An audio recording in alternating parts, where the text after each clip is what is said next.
Today, we are here to talk about next-gen social, unleashing AI for epic social media success. Before we kick things off, let's talk about the agenda. So Sean, if you want to advance the slides for me. Of course. We are going to kick things off like we have been the last few meetings that we've had by sharing an update on HubSpot, what's going on there. They just released a new control panel for AI that allows you to adjust all of your AI settings. So Sean is going to be walking us through that. Then I'm going to pass things over to Brooke to talk about next-gen social. That's, of course, the big presentation. There'll be some time for Q&A at the end. And then I'll just send a quick reminder out about the Next Hug event, which, of course, is going to be on November 21st, which is my birthday. So if you want to celebrate my birthday with me, this is the place to do it. We'll be meeting again at 11 a.m. Eastern time. We're going to be joined by Jonathan Berg, who's a good friend of the Hug, has joined most of our events over the last couple of years. And he is the SVP of revenue for New Breed, which is a HubSpot solutions partner. And they release every year a really great research report called the State of HubSpot. This year's State of HubSpot 2024 is really, really great. It talks about the ecosystem, where it's going, how marketing trends have changed over the last year or so. So this is unique data that Jonathan has put together with the team at New Breed. It's going to be a really great event. So join us. I hope to see you there. So yeah, Jess says bring your party hats. Party hats are, of course, always welcome. So I'm going to pass things over to Sean, who is going to show us that new tool in Summit of HubSpot, the new control panel, I should say. So Sean, over to you. Yeah, so is anybody just in the chat? I'm just curious if anybody's played around with any of HubSpot's new AI features, Breeze Copilot, the Breeze Agents, or Breeze Intelligence, or any of the AI tools in HubSpot. We've showed a few here on the Hug. We've demoed a few. I'm just curious if what people are thinking about it. And while people are responding in the chat, I wanted to let everybody know of a really new exciting feature that's come out from HubSpot. Now that they have AI, they've released a command center for it where you can set up your access, what AI has access to, and also give it data sources. So I'm going to show you, everybody I think is going to love this one because it's really easy to set up and it's extremely powerful. So in my opinion, that's the best combo. So first, where to find this? In your HubSpot portal, if you go onto the top navigation under the settings icon, then on the left-hand side under account management, you'll see AI. This is the new area here. And there's two tabs. The first one here is access. So this is where you can customize what HubSpot's AI has access to within your HubSpot portal. So you can toggle these on and off. What's interesting here is you can give it access to your CRM data. You can give it access to customer conversation data. So that's anything like your call transcripts, recordings, emails, chat. But you can also give it access to your public file store in HubSpot. So it's really great. You can also toggle on and off Copilot. But the really exciting piece here, the real powerful piece here is data sources. So HubSpot now has an area here where you can set up and tell HubSpot AI a little bit about your brand, your business, your customer, your products. So it enriches the output that AI comes up with. So I'll just show you a couple of these things that you can set up here. And this is my call to action for all HubSpot users, especially HubSpot users that are using AI in their portal. Just set this up. A lot of these things are probably things you already have, and you're going to get way better output from it when you set these pieces up. So I'll just show you a little bit here. For example, ideal customer profile. So you can set up ideal customer profiles, multiple ones for who you're marketing to. And you can see here it's enriched with a lot of data. So if you know your ideal customer, put it in here and it's going to help out your AI. You can go add in your products and services. So you can see here, you can enter value prop. You can identify the pain points that product solves, and then you can add multiple products or services. So it's really great. There's a lot in here, and I encourage you all HubSpot users to get in here and start playing around because I think this will have a large impact on the results you get from HubSpot AI. Awesome. Thank you, Sean. Anybody have any questions about that? I like to challenge Sean with a hard question once in a while. He loves Yeah, it. I like this. I like to see that some people have been using ChatSpot. I see Breeze agents. Awesome. A little bit, a Yeah. tiny bit. Cool. Yeah, Awesome. this is really great. It makes it so easy to just like have control over AI in one place where it's sort of been all over HubSpot, sort of scattered about the tools. So I like that they're bringing it into one place. Tulio's asking, do you need Content Hub Pro to access that, or is that available to everybody? Available to everybody to set it up, but there are going to be benefits that you'll get with Content Hub Pro that aren't in that. There are certain tools, AI tools that are there, but Breeze Copilot is available for everybody. Awesome. Well, thank you very much, Sean. All right, on to our main event. As you can see, of course, we're joined by Brooke Sellas. Sean and I both caught Brooke's session at Inbound last year in 2023, and we were just absolutely blown away by it. Brooke is an amazing speaker, so we're so happy that she's agreed to join the Boston HubSpot user group to talk about next-gen social. I don't want to spoil it too much. I want Brooke to do her thing, but I think we've all been told a million times, oh, you've got to be using AI. It's going to save you so much time. And you go and you hop into ChatGPT and you punch in your prompts and you end up with some social media post that just sounds super robotic. And then you spend all the time that you would have writing the post rewriting. And I think there's something to be said about fighting the blank page. But Brooke's going to show us how to do it right, how to see epic social media success using AI. She is the CEO of B Squared Media, which is a boutique digital marketing agency that specializes in social media and social media care. So she is really great, really, really smart. So you're in good hands. So please allow me to turn it over to Brooke. Hello. Can everybody see my screen, first of all? Everybody seeing that? Yes, we can. Okay, fantastic. So I got an awesome introduction. I'm not going to say anything else. You can Google me. I think I'm the only Brooke Sellas in the world for right now. If you find me, I'll send you something cool. If you find other me, I should say. The thing I'll tell you that you can't Google, two things I'll tell you that you can't Google. I hate running. You'll never catch me running. So if you see me running for some reason, you better run too, because it's probably like a zombie apocalypse or like free clothes or something like that. The other thing is I'm the pickle friend. So if we ever find ourselves at an event together and you're not a pickle person, find me. I will take your pickle. I'm the pickle friend. So those are things you cannot Google about me. And with that, we will get started. So I've been doing this for about a year now, teaching this training to some of our clients and then brands outside of our clients. But really the two main areas that I see AI impacting social media for our clients and beyond is with strategy and with social media engagement. Raise your hand if you've been personally victimized by the algorithms on social. Probably all of you are raising your hands right now. Engagement has waned year after year after year. So I'm going to teach you from a strategy standpoint how to get better with AI, but also how to get better social media engagement, which is what we're all sorely missing right now.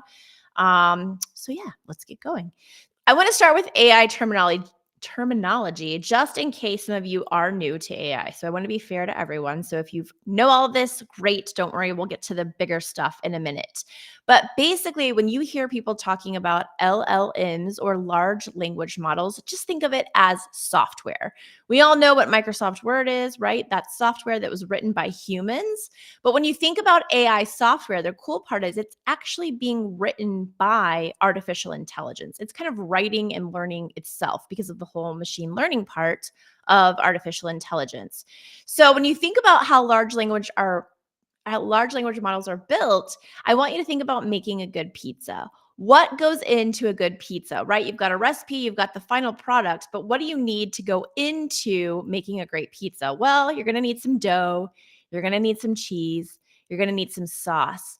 But how you like your pizza is really up to you. And this is why context with artificial intelligence and getting better at prompting is so important, because some of you might be really weird and like pineapple on your pizza. I am not one of those people, but that works for you. That's what you like. That's your output. So context is going to become a really important thing that we're going to talk about. I want you to think of you being the chef. You are asking ChatGPT or your large language model of choice for a recipe with your prompts. You're going to want to save these recipes in your recipe book, which I'll show you how to do. But you keep fine-tuning that recipe until you are satisfied with it, because you are the chef. If you think about an amazing restaurant, let's pick New York City. There's restaurants that are all over the place, but only a few of them stay open. And that's usually because they have an amazing chef. You are the amazing chef, not AI. AI is your sous chef. You want it to do all of the heavy lifting for you, chopping all the vegetables and shredding all the cheese, making that dough perfect. You, as the chef, are responsible for creating the creativity part of that pizza or that dish or that recipe or that prompt, right? So I want you to think of you're the chef, AI is the sous chef, and you decide when it's time to go ahead and serve that recipe. So AI could also equal average intelligence. This is an important part for a lot of people because what we're seeing right now is what we call commodity content. A lot of people are prompting AI and then just copying and pasting that content onto their websites or their blogs or whatnot. Do not do that, because AI really is just average intelligence, because the way AI works is that it goes out and it reads everything that's on the internet and comes back using context clues and context and gives us an answer. But if I asked you if everything on the internet was true, hopefully your answer would be no. You may remember this a while back, but what happened was somebody was asking AI about making an actual pizza. And one of the answers came back with mix about 1/8 cup of Elmer's glue in the sauce. Non-toxic glue will work.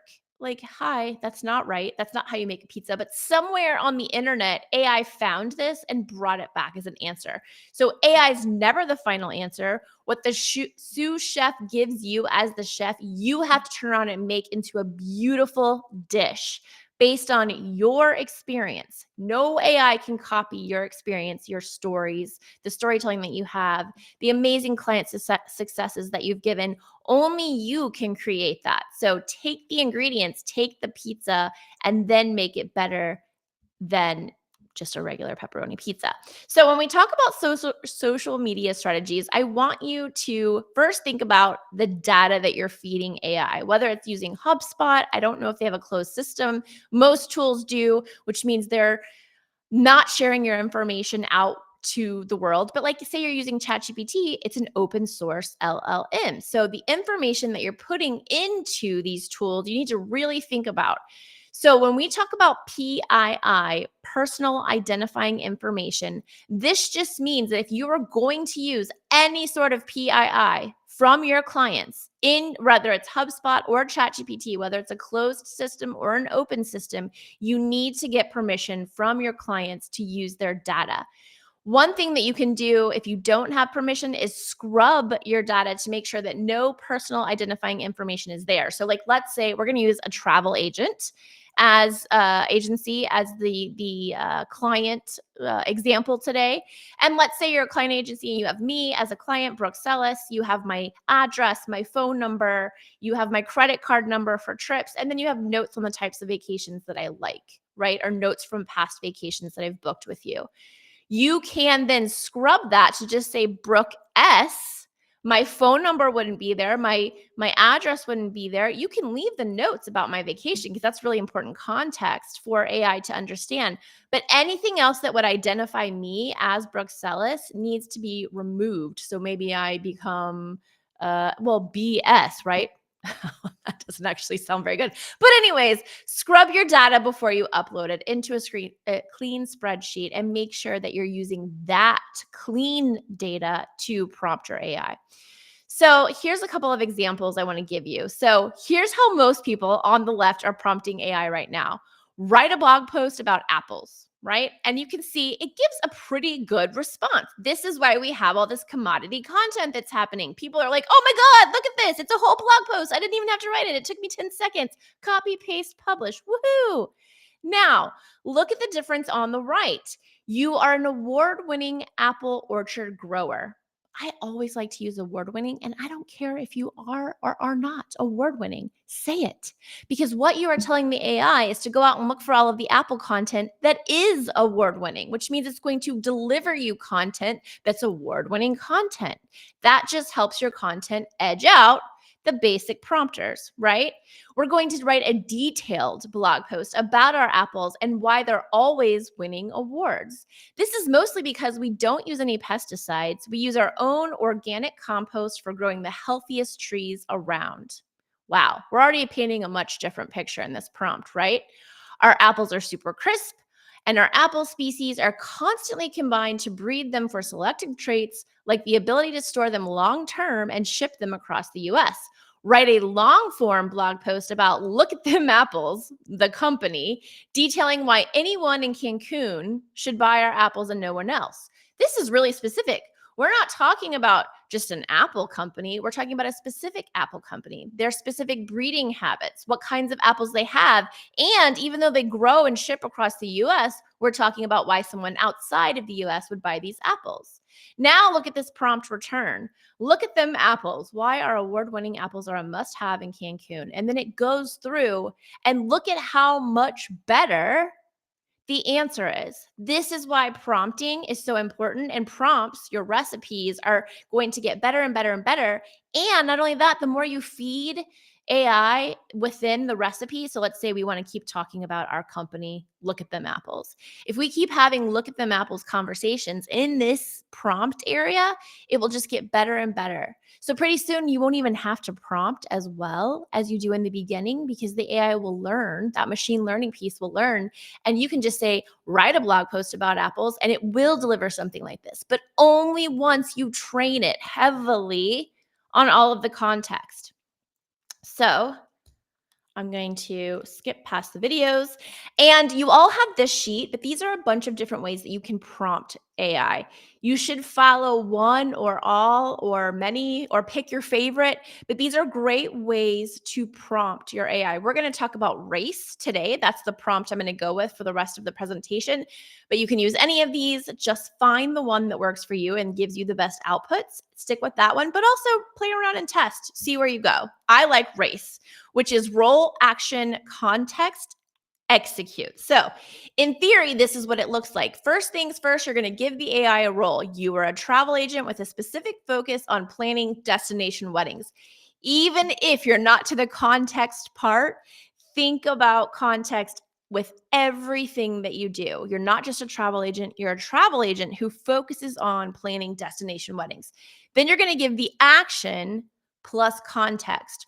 Write an article, that's the action, where getting married in Punta Cana is the keyword and the topic. It should include stats and cite sources. Use storytelling in the introductory paragraph. The article should be tailored to people who are between 20 and 40 years old and have an interest in travel. Now I'm getting into my ICP, which was mentioned earlier, right? I'm talking about who my best customers are. They're between 20 and 40 years old, and obviously they have an interest in travel. The article should focus on having a wedding in Punta Cana rather than basic planning tips. Even more context, like everybody's got the basic, destination wedding tips. This needs to be specific to Punta Cana. And then you give it the orders to execute. Please mention Apple Leisure Group in the article and how they can help people wanting to plan a wedding in Punta Cana or anywhere abroad with their 55 years of experience. So I'm giving even more context in my execution. And this is what I get back. I'm not going to read all this to you. Again, you'll have the slides, but let me just paint the picture on this first one. Getting married in Punta Cana, a tropical dream come true. Hey, pretty good title, right? Might need some zhuzhing. But listen to this. Imagine walking down a sandy aisle with the azure Caribbean Sea as your backdrop, the sun setting in a blaze of colors, and the sound of gentle waves as your wedding march. Y'all, I literally write for a living. This is pretty good. Now, am I going to copy and paste this? I can't hear y'all, but hopefully you're all saying no, or you're typing no in the chat, right? We still need to zhuzh. We need to make this better, right? It's not something that we want to copy and paste. We always want to be the creative chef, not the sous chef, but this is a good job. We've prompted the sous chef pretty good. Now look at this part, real stories, real weddings. This is something that it wrote. Take the story of Sarah and John, a couple from New York who wanted a beach wedding, but were overwhelmed by the logistics. It goes on of how Apple Leisure Group helped them plan their wedding and they were so happy. Now, here's why it's so important to read everything your sous chef gives you and judge before you publish, because this is not a real story. But let me tell you, if I was planning a destination wedding and I saw this, I'd be like, hey, Apple Leisure Group, can I talk to Sarah and John to get a referral or a testimonial? This may happen to you with your clients. They want to talk to your other clients to make sure that you can do what you say you're going to do. Well, this is a fake story. AI made this up. So what you would need to do here is either say many times situations like the following happen, set it up to where, you're saying like, hey, this isn't real, or replace it with a real story. If you have customers who would give you some of that user-generated content or peer-to-peer testimonials for this post. Hopefully that part makes sense to you because this is very important. So one of the things that we do in my company, which is a social media company, we're almost 13 years old. I guess we're 12 and a half. And one of the things that we do for our clients is called 30 by 30s. 30 by 30s, we've been doing almost since the beginning. I think about 2 years in, I came up with this concept. But they're really time intensive. I mean, my team before AI was probably spending maybe 5 hours, 3 to 5 hours on 30 by 30s. And a 30 by 30 is essentially, once you publish a blog post, that is a very hot piece of content. We need to think now about content distribution and getting that content in front of people. But what you'll see a lot of companies do, unfortunately, is they're just posting that blog post on Twitter back to back with the same blog post title, the same image, the same, it's just like one, you're just hit. So we've all probably heard of ad fatigue. You get content fatigue. Like you see this and you're like, ew, why are you talking about your blog post 700 times in a row? So what we do is we come up with a way to, over 30 days, come up with 30 different lead-ins that link over to that same blog post. So maybe one is the title of the blog. Maybe one's a quote from the blog. Maybe one's a pithy stat from the blog. So what I did to help save my team literally 3 to 5 hours for every 30 by 30 we do for clients is I prompted AI and I saved the recipe. And I basically told it what the 30 by 30 prompt was, which you have here. Again, you'll have the slides. And then look what it produced for me. This came up with my 30 by 30 in less than 3 seconds. So far less than the minimum 3 hours that it would take me. Is it perfect? No. Can I go through and judge and use a lot of these? Yes. And even if I need to keep prompting it to get better for another 30 and another 30, you're talking about seconds or minutes of work versus hours. So as a business owner, I've not only saved my team time, which is great because time saved is money saved, right? But I've also taken this thing that my team kind of hated doing and said, hey, I'm okay if you use AI to help you. Here's how to prompt it. So you're going to want to go through, you're going to want to judge. Maybe all these hashtags don't work. Maybe all these emojis don't work. And by the way, I never asked for hashtags or emojis in that prompt. This is machine learning hard at work. The more you have the conversation inside of your recipe, the better you're going to get with your results. So how do you build your own custom GPT, which is a really cool thing that you can do, or you can also create an ICP. You have to be paying for the $20 version of ChatGPT, or maybe you can do this in HubSpot, and there's probably a similar setup. But essentially, you go to explore GPTs inside of ChatGPT, you create a GPT, and you can see that I have Brooke Squared. This is my AI agent who acts like me. I fed it a bunch of my writing. I fed it my book. I fed it all kinds of things, emails, blog posts, so that it knows how I write, so that it knows how I sound when I write. And it helps me get there with the things that I'm writing much faster. We're building our State of 2024 social care report. We've released this report for the last 3 years. creating it with Brooke Bot or Brooke Squared this year has really helped me get the draft done much faster so that I can focus on the surveys, people who I'm interviewing to leave quotes for the interviews, case studies, etc. It was a huge time saver for me. And if you don't want to create your own bot or your branded bot, if it's not a person, but it's like your company, you can also create what's called an ICP. So you, same thing, go into your ICP. And then this is where I uploaded my sales playbook, all of the information, like the pain points, the desires, the wants, the testimonials our clients have left us. I really made our ICP into one little bot. So now if I'm going to write a pitch deck or write a specific sales email or a drip campaign for email, I can go into my ICP and write it to where it's talking to exactly who I want to be talking to. You know, the whole thing, like write for one person, your ICP will help you write for that one person. So when you build your customer profiles or segments with AI, think of a prompt like this.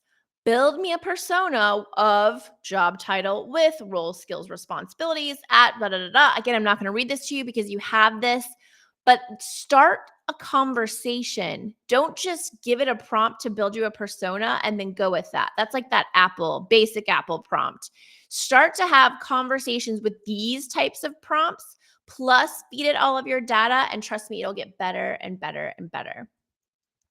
I also want you to think about AI as a friend who never judges you, or a team member who never judges you, never gets mad if you want to do a project at 3 a.m. when you can't sleep and you have a wild idea. It's never going to ask for a raise. It's never going to ask for time off. So think of it as a friend, a person, and talk to it like a friend or a person. Here are some more questions that you could give based on building a persona and an ICP that will help you get better, but you're not getting judged. So don't feel, I've heard clients say to me when we're training them on their AI agents that they feel judged if they say something a certain way. I'm like, AI doesn't care. It doesn't have feelings. So put it in there. It's a wild idea and say like, hey, I've got this wild idea. Tell me if I'm crazy. I want to do whatever it is. See what it says, right? This is where you're going to save your segments as a recipe inside of ChatGPT. There might be a place to do this in HubSpot. I'm not sure. So we'll lean on Sean and Tony for that. But as you have conversations in ChatGPT, you'll see that it saves these conversations on this left-hand side. You can click those three dots, go in and name that conversation or name that recipe, ICP, writing a blog post. Maybe you have a podcast and you want AI to help you come up with questions when you interview someone. Save podcast name interview questions. Save it. And then anytime you're writing a blog or getting ready to interview the next podcast guest, have the conversation inside of that recipe. Go back into that named chat and continue to have the conversation there, because as I explained earlier, machine learning will have the tool getting better and better and better and better because it's just learning and training on all of this information. It will get to a point where you can give that basic Apple prompt and it's going to give you the same post it gave you with the amazing prompt, but it takes a lot of training and a lot of time to get there. Use your customer profiles to build targeted strategies. So here we go again. You're a travel expert, you're seasoned and award-winning, you're working at a leading travel agency, you've won all these awards, you've been around for 55 years. Your goal is to attract more clients using digital channels, especially social media. Your ideal client profile, which we already have, right? We already have our ICP work. We've done that. Are millennials, since they travel the most, taking an average of 35 vacation days per year. Build a social media strategy that is travel and millennial focused, where the content will draw the attention of our ICP and entice them to engage with our post. So if we have the ICP information that AI has helped us build and done all the heavy lifting for, and then we use that to create our social strategy, it's 20 times better already out of the gate. Here's the answer that I got back. I'll play the video. But look at this. It's giving me the social media strategy. It's telling me how it understands my ICP. It's giving me key goals and objectives. How many of you have, 2025 marketing plans due this year? Hello, here it is right here in seconds. Client testimonials, UGC, exclusive offers and promotions. It's going through it and giving me all of this. And then It went through without me asking and is giving me social media channels and tactics for each one. I didn't ask for that. It's also giving me engagement and community building ideas. It's giving me the types of posts. It's giving me examples for those types of posts. And then, this is the best part, it went through and made a sample monthly content calendar for me by week and by day and telling me which channel to post on. Wow. This would have taken probably anywhere from 10 to 20 hours, depending on the size of the client for my team. Now it just took a few minutes. So, whoops, went backwards. Considering all of the above is one of my most favorite, oh goodness gracious, is one of my most favorite prompts. So you can see here that it gave me that strategy. And now I'm saying considering all of the above, because what that's telling the AI is I want you to go back through and look at this whole conversation that we had. And if you have your recipes saved and you're continuing to have your conversations there, it's going to go back and read all the conversations of all time that you've had. So you're telling it, take everything we've talked about, keep it right here, and then we're going to do this next thing. So noting your sample content calendar, can you create a 3-month execution plan with a list of social media posts for Instagram that will meet our goals? And then look what it does. Whoops, I'll push play. It went through and did exactly what I said. So now not only do I have the months, the days, but I have the actual posts for every single day. It's got hashtags. It doesn't have emojis this time. You could add that in. You could literally just go back after you get all this and say, hey, there's no emojis, add some, and it will spit it right back out. But the point is, how long does it take you to normally create content calendars for 3 months, 90 days worth? We're talking like probably 30 hours worth of time now, 15 maybe at the low end, and it just took seconds. So I want to give you a quick case study from me. And I hate being on video. You should know that. I annoy myself. I'm sure we all feel that way from time to time. But I know that I need to do video, and I know that my ICP is on LinkedIn. So I went to ChatGPT and I said, hey, I want you to write me an intro to a show where I'm hosting videos that are 2 minutes and less because I don't want to be on video for a long time. But the videos are going to be about social media customer care, which is our biggest service. We're going to post it on LinkedIn every week. We're going to call it Brooke Bites, blah, blah, blah, blah, blah. Please write in the English words. Now, the tool that I'm using is ChatGPT, and you can see the prompts that I gave it. It gave me a pretty darn good script for the intro of the show, which I actually used for the most part. I zhuzhed a little bit, but I used it for the most part. So again, we're just using ChatGPT. I had it write the show intro.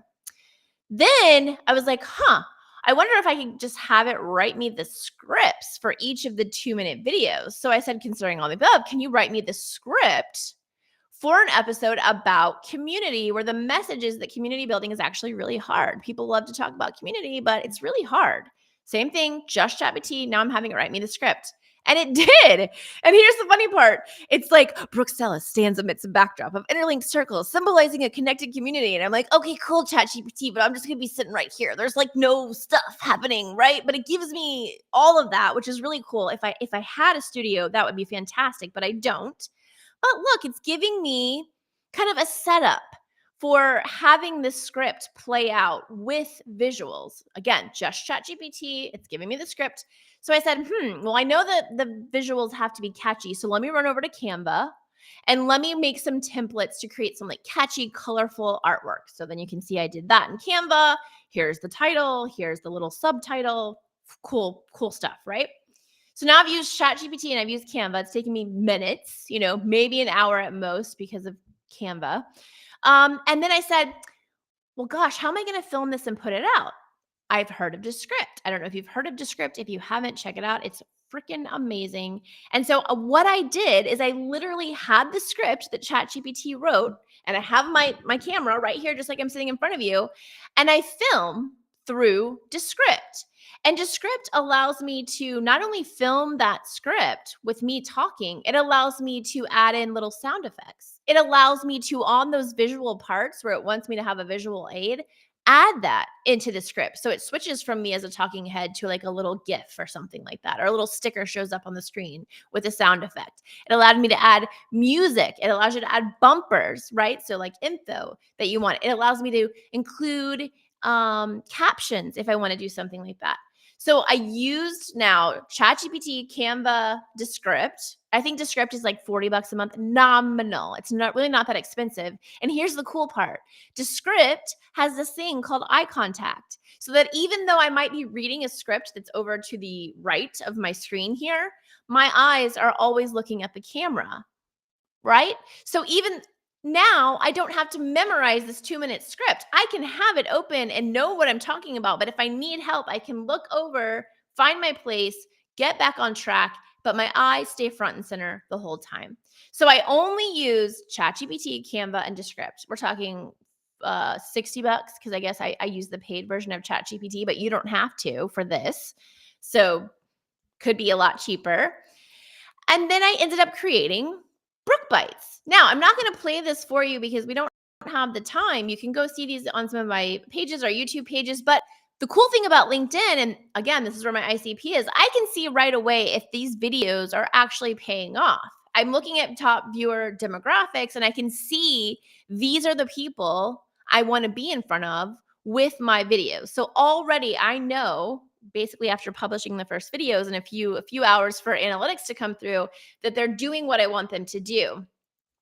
Again, I'm not going to play for you, but like all of this was created in Descript. It's so easy. Then I get this email in LinkedIn, and it's from this lady named Solange, who's all the way over in South Africa. And Solange says she found me and through these LinkedIn videos that I've been posting, checked out the website and wants to know if I can train her team on social care. Y'all, this is almost a $15,000 deal that I got just by doing a few free things or a few low-cost things and making sure that I was talking directly to my ICP. The point of the story is, if you know your ICP, use it, create it, train ChatGPT or HubSpot bot on it, and then make sure all of your things talk directly to the ICP because it does work and it will lead to sales. So let's get to social media engagement because everybody's saying social media engagement is dead. And yeah, I mean, like everybody, right? So ad week, Hootsuite even said, here's what you can do about an organic reach decline, right? Business Insider, social media is dead. What the death of social media means for advertisers. But is it dead? Or is that just marketing echo chamber? Because if you look at all of the stats on social media, more people are actually using social media than the year before. So I don't think social media is actually dead. What I do know is that social media engagement has changed. And I'm here to tell you that it's not extinct, it's just evolved. Think about social media and when it came about. This is going to age me, but in my 20s, mid-20s, I was using social media in business for a nonprofit to make money. So it's been around for a long time. I'm not in my mid-20s anymore. So the way people have used it has evolved. It's just not new anymore. And yet brands keep using it the same way they've been using it from the beginning, which was wrong to begin with. So I'll get off my soapbox. Let's talk to ChatGPT or your large language model of choice about social media engagement. Here's an example where I took all of the messages that one of our clients' social media pages got, whether it was a comment on a post or direct message, whatever it was, and I put it into a spreadsheet just with the messages, right? There's no PII happening here. And I said, hey, looking at these messages, this is your prompt. You're an expert social media marketer. You work at a bank. You would just put your company in with a focus on engagement. With your skill set, you excel at sentiment analysis, content behavior, including reactions, comments, shares, conversations, and messages, and identifying which content performs best based on high engagement number. Please analyze these conversations for engagement and see if you can find the underlying reasons why the content performs well or does not perform well based on engagement. Come up with a comprehensive plan. This is what I got back. Look at this. It's telling me out of all of those conversations, what is happening the most and why it's getting the engagement. And then it goes through and it gives me the comprehensive engagement plan, right? It tells me how to take what the most conversations and engagement happen on and create more content like that. So it's not a guessing game anymore. I actually know what to post because it will get engagement. Then it went through and told me, hey, here are the most recent content and engagement trends that are happening in social media right now. It gave me recommendations for further analysis. So now The AI is actually prompting me and saying, hey, if you want to go further with this, here's what you should ask me to do. Whoa, right? So I'm not even having to prompt the AI anymore. It's telling me how to prompt it. Then it gave me a correlation analysis, which I didn't ask for. And I was like, hey, what's this? And I noticed this one little bullet point, which was very interesting. This was in January of 2024. Net follower growth has a weak correlation, sorry about that, with most engagement metrics. I'm like, right? Followers kind of aren't a big deal is what I'm reading. I'm like, that's interesting. This is January 2024. Then Moseri, the Instagram, comes out and says, oh, hey, by the way, follower counts don't really matter as much. Engagement is a really important metric. This was in April of 2024. So the AI had figured out already what the algorithm was wanting and asking for before Moseri went and posted about it. So this is 4 months prior. So you could have a 4-month jump on your competitors when it comes to social media if you're using AI the right way to help you with your social media strategy and content. Again, I want you to continue the conversation, right? Considering all of the above, knowing you're an expert based on research, come up with 10 social media posts that will spark engagement. This is what it came up with. It not only gave me the content, but it told me why it works. So you're not only getting the what, but you're getting the why with artificial intelligence. And marketers so often miss the why. Don't miss the why. Use AI to help you get to the why. Continue the conversation more. Create 10 more, but this time, context. What else should I consider for creating two-way conversation? If you were in my shoes, how should I prompt you? Ask the AI how to prompt it for whatever best result you want. It will give you the exact prompt to prompt it. Then this is my most favorite thing. You can take your competitors' posts. Obviously, you can't see their direct mentions. Direct mentions or like what am I trying to say? DMs, direct messages. But you could take all of the comments that happen on their post, you could slap them into a spreadsheet, and then you could ask AI to perform an analysis on their content. Find out what's working for them, especially if they're kicking your butt with like share a voice or you think their content's getting a lot of engagement. And ask it to emulate but not plagiarize their best performing content. Competitor warfare, right? All is fair in love, war, and social media.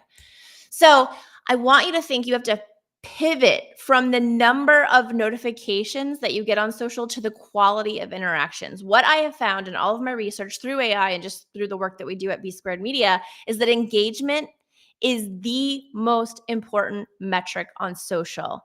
If you get engagement, all of the other things that you want, reach, impressions, conversations, voice of customer data, sales will happen, but you have to focus on engagement as the number one metric. Finally, to end, I want you to think about everything that I hear today. I've used the travel agent as the example. I'm not a travel agency owner. I'm not your business either. So my context with your business is zero. But if you take everything that you have today, all of these saved prompts that you're going to get in the slides, and you input this with your experience and your knowledge, imagine how good your outputs will be right from the beginning. So, action steps for you. Use the race strategy. If you don't like that one, try any of those other prompts on the prompt sheets, but find one that you really like and works for you and kind of stick with it. Test here and there, but I really like the race strategy for me. Make sure you're analyzing conversations and messages for better social media engagement, not just yours, but your competitors. And don't forget that engagement is the most important piece, because if people aren't talking about you on social media, what's the point, right? Why spend your time there? Get people talking about you in a good way and use AI to help you make that happen. Thank you all so much for having me. And